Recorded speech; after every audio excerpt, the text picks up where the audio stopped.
নাইকা pink club sell থেকে আমি একটা স্ক্রাব অর্ডার করেছি, যেটা ফ্রম দ্য ব্র্যান্ড এসটি আইপস। আগে তোমাদেরকে প্যাকেজিংটা দেখিয়ে দিই, তারপর বাকি কথা বলছি।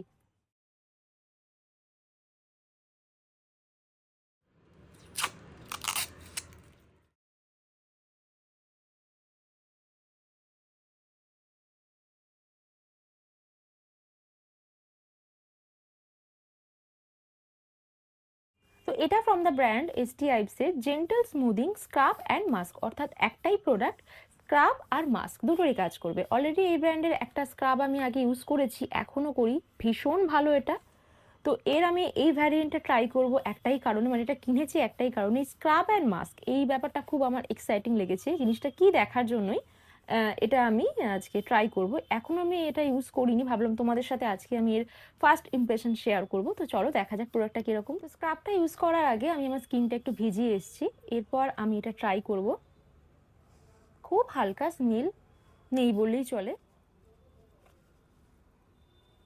আচ্ছা, একটু থিক কনসিস্টেন্সি এটা, মনে হয় এই মাস্ক ব্যাপারটার জন্য এর কনসিস্টেন্সিটা একটু থিক। আচ্ছা, এর যে স্ক্রাবিং পার্টিকেলস গুলো রয়েছে না, ভীষণ ফাইন, মানে আমি মানে কি বলবো, ভীষণ ভীষণ ফাইন। কোনো রকম তোমার স্কিনকে এটা ইরিটেট করবে না। তোমার যদি অ্যাকনে প্রোন স্কিন হয়, সেনসিটিভ স্কিন হয়, আমি বলবো ডেফিনেটলি স্ক্রাবটা একবার ট্রাই করো। আমি এর আগে একটা স্ক্রাব বললাম, দেখালাম, যেটা সেটা ইউজ করেছি, ওটাও যেরকম ভালো, এটাও ভীষণ ফাইন পার্টিকেলস, মানে কি বলবো, একটু স্কিনে কোনো রকম লাগছে না, সফট স্ক্রাবটা কোনো রকম স্কিনকে ডিস্টার্ব করছে না। আচ্ছা দাঁড়াও, আমি এটাকে ফেসটাকে ক্লিন করে এসে বাকি রেজাল্টটা তোমাদেরকে আমি দেখাচ্ছি।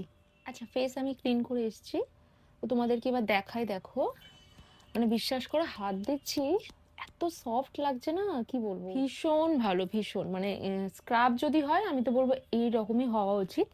আচ্ছা, যারা এখনো এই প্রোডাক্টটার ব্যাপারে জানো না বা ট্রাই করোনি এখনো, তাদেরকে বলবো একবার অবশ্যই এটা ট্রাই করো, বিশ্বাস করো, বারবার তোমরা এটা রিপারচেস করবে, আমি তো করবোই।